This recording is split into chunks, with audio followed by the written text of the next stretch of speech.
Assalamualaikum warahmatullahi wabarakatuh. Bagaimana kabarnya hari ini? Semoga semuanya dalam keadaan sehat walafiat. Pada hari ini kita akan belajar tematik subtema 2. Nah, di subtema 2 ini kita akan membahas tentang sifat-sifat wujud benda. Kemudian kita akan membahas tentang contoh sikap tolong-menolong. Kemudian kita akan belajar bagaimana cara mengukur jarak dari kilometer ke meter atau dari meter ke kilometer. Kemudian kita akan belajar gerakan-gerakan dasar dalam menari. Nah, untuk itu kita mulai saja pembelajaran hari ini. Tematik kelas 3, subtema 2 tentang wujud benda. Sebelumnya kalian sudah belajar tentang wujud benda di kelas 2. Maka dari itu, di video kali ini Ibu hanya akan mengingatkan bagaimana sifat-sifat dari wujud benda padat, cair, dan gas. Nah, di sini ada sebuah gambar. Tugas kita adalah mencari satu saja benda padat, cair, atau gas yang ada di gambar ini. Sekarang kita lihat contoh benda padatnya di sini yaitu kursi. Sedangkan contoh benda cairnya yaitu air akuarium. Kemudian contoh benda gasnya yaitu udara yang ada di dalam balon. Nah, sekarang kalian lihat di sini ada bola basket dan bola kasti. Coba kalian perhatikan lebih besar yang mana antara bola basket dan bola kasti. Ya, betul. Yang lebih besar adalah bola basket. Otomatis masanya juga yang lebih berat adalah bola basket, ya. Kemudian di sini ada satu botol mineral yang besar, misalnya ukuran 2 liter, dan ada satu botol yang kecil, misalnya ukuran 1 liter. Otomatis yang lebih berat adalah yang 2 liter. Kemudian di sini ada permen seberat 1 kilo dan ada jeruk seberat 2 kilo.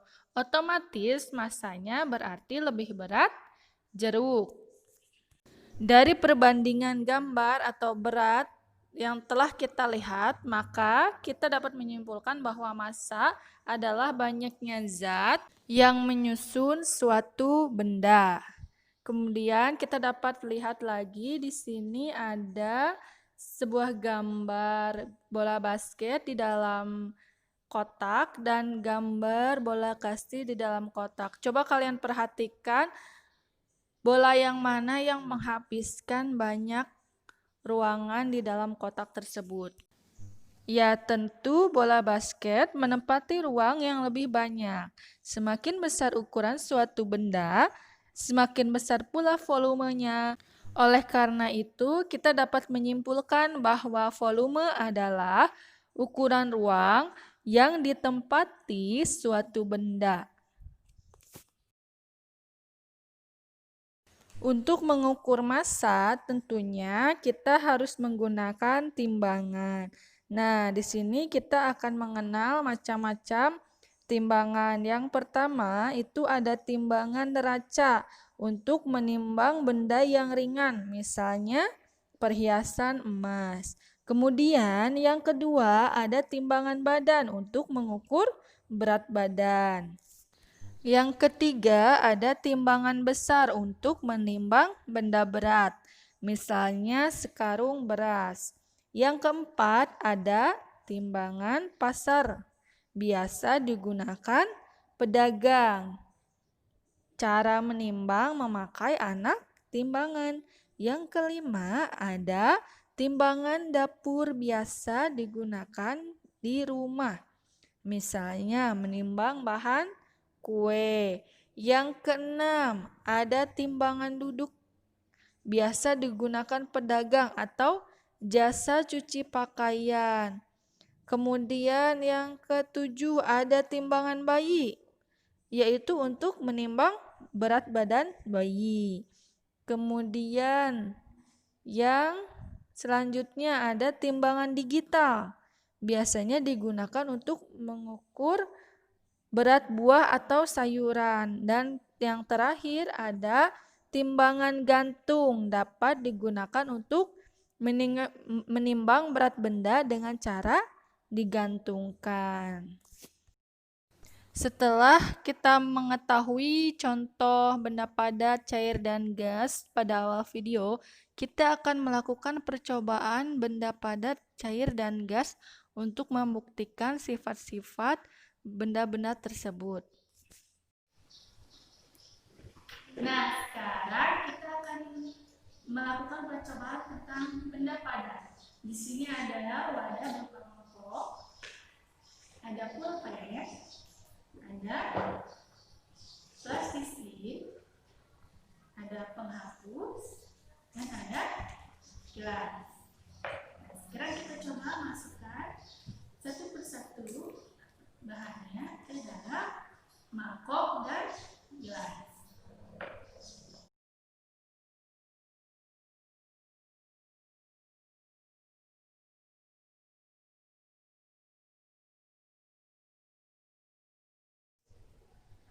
Nah, di sini ada pulpen. Kita coba masukkan ke wadah ini yang seperti mangkok. Lihat wujudnya tetap ya, tidak berubah. Sekarang kita coba masukkan ke seperti gelas ini. Nah, bentuknya juga tidak berubah. Sekarang kita coba penghapus. Kita masukkan ke sini. Tetap tidak berubah ya.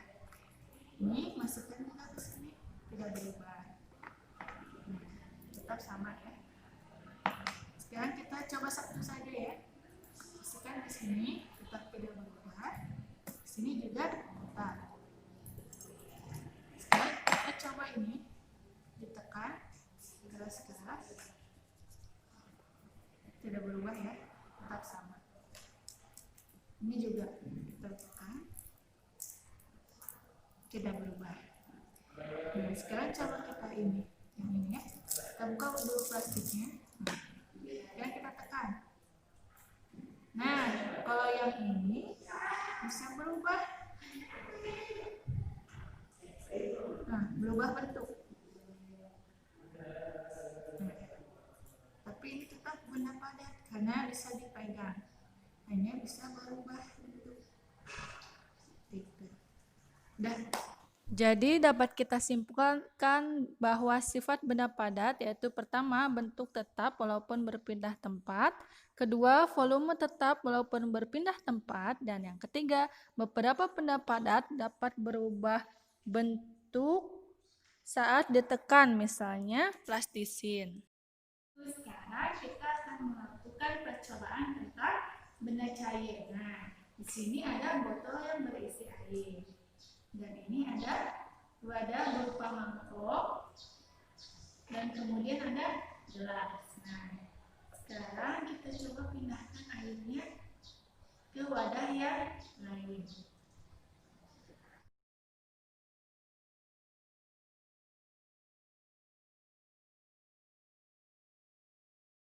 Cobaan benda cair, di sini ada botol, ini ada wadah seperti mangkok, dan di sini ada gelas.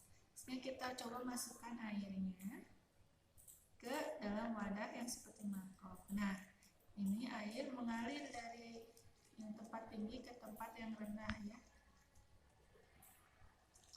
Oke. Nah, sekarang sudah habis kan? Nah, di sini bentuk air berubah jadi seperti mangkok. Sekarang kita coba pindahkan ke gelas.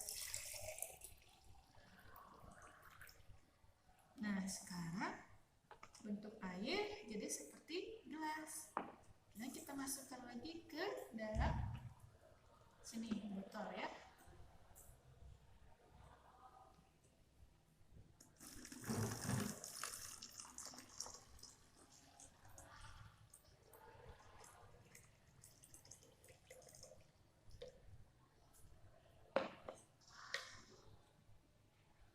bentuknya jadi sama ya, seperti botol mereka. Volumenya juga sama tadi penuhnya, karena tadi di sini nggak cukup, jadi ini masih lagi. Nah, sama ya volumenya. Sudah. Maka dari itu dapat disimpulkan bahwa sifat benda cair yaitu: 1. Bentuk benda cair selalu mengikuti bentuk wadah atau tempatnya. Yang kedua, benda cair mengalir dari tempat tinggi ke tempat yang lebih rendah. Yang ketiga, memiliki volume yang sama meskipun dipindahkan ke wadah yang berbeda.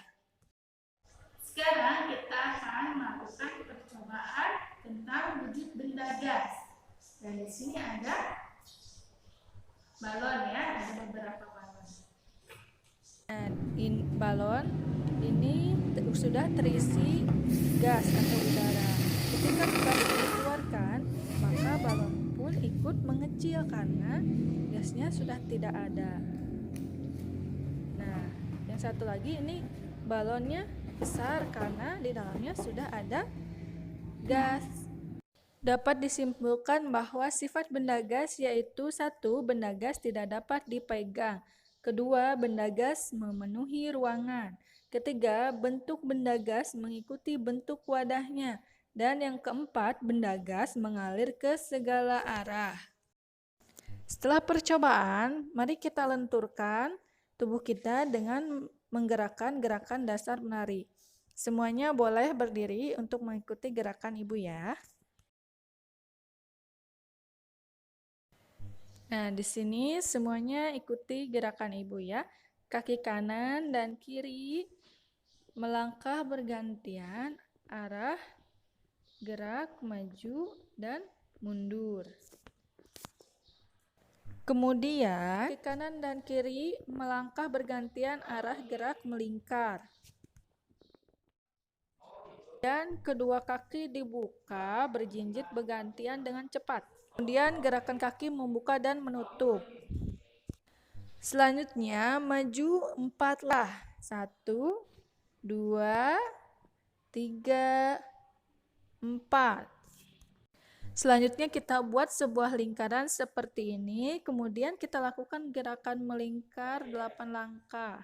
1, 2, 3, 4, 5, 6, 7, 8. Ini kita istirahat sambil memperhatikan gambar ini. Ada rumah Nina, rumah Lani, sekolah, dan rumah Beni. Nah, pertanyaannya, siapakah yang rumahnya lebih dekat ke sekolah, Nina atau Beni? Kemudian pertanyaan yang kedua, berapakah jarak rumah Lani dan Nina dalam satuan kilometer dan meter? Nah, di sini ada penyelesaian nomor 1. Yang A, jarak rumah Nina ke sekolah adalah 3 km 400 meter. Kita kemeterkan dulu dua-duanya. Berarti 3 km sama dengan 3000 meter. 400 meter sudah menjadi 400 meter saja, tidak usah diubah kembali karena yang dimintanya satuan meter. Setelah itu kita langsung jumlahkan 3000 meter tambah 4000 meter sama dengan 3400 meter. Nah, lanjut, jarak rumah Beni ke sekolah adalah 3 km 100 meter. Berarti biasa kita ubah dulu kilometernya ke meter, yaitu menjadi 3000 meter tambah 100 meter sama dengan 3100 meter. Nah, berarti jarak rumah Nina ke sekolah adalah 3400 meter dan jarak rumah Beni ke sekolah adalah 3100 meter. Jadi, rumah Beni lebih dekat dari sekolah, seperti itu. Kemudian pertanyaan yang kedua adalah berapa jarak rumah Lani dan Nina dalam satuan kilometer dan meter? Nah, jawabannya yaitu jarak rumah Lani dan Nina adalah 2200 meter, maka kita buat menjadi kilometer dan meter. Berarti 2200 meter sama dengan 2000 meter tambah 200 meter. Sama dengan 2000 meter ke meter menjadi 2 kilometer ditambah 200 meter. Jadi jarak rumah Lani ke rumah Nina adalah 2 km 200 meter. Selanjutnya, ketika Benny sudah pulang sekolah, dia melihat temannya yang terjatuh. Maka Benny menolong temannya itu. Yang kemudian yang kedua, Benny mengumpulkan sumbangan untuk korban bencana saat ada di sekolah. Selanjutnya, saat pulang sekolah, Lani sering membantu membawakan belanjaan ibu. Itu semua adalah contoh sikap tolong menolong. Manfaat sikap tolong menolong yaitu satu, meringankan beban orang lain. Yang kedua, mempererat persahabatan. Yang ketiga, menumbuhkan kerukunan antar sesama manusia. Yang keempat, pekerjaan sulit terasa lebih mudah. Yang terakhir adalah pekerjaan menjadi cepat selesai. Selanjutnya ada contoh gotong royong. Yang pertama ada gotong royong membangun pos kamling. Yang kedua, gotong royong menyiapkan makanan di rumah. Kemudian ada contoh gotong royong membersihkan lingkungan. Selanjutnya ada contoh gotong royong membersihkan halaman sekolah.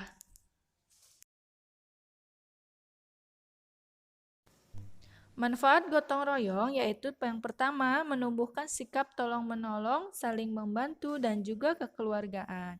Yang kedua, menciptakan rasa kebersamaan dan kasih sayang. Yang ketiga, meringankan dan mempercepat selesainya suatu pekerjaan.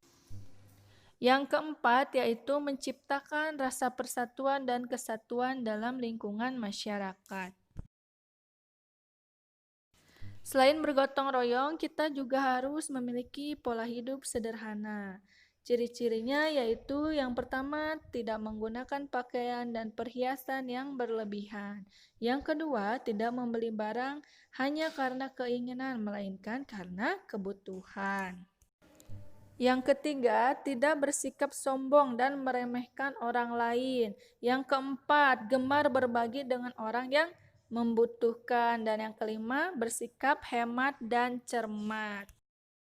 Oke, alhamdulillah pembelajaran kali ini sudah selesai. Semoga semuanya dapat mempelajarinya dengan baik. Wassalamualaikum warahmatullahi wabarakatuh.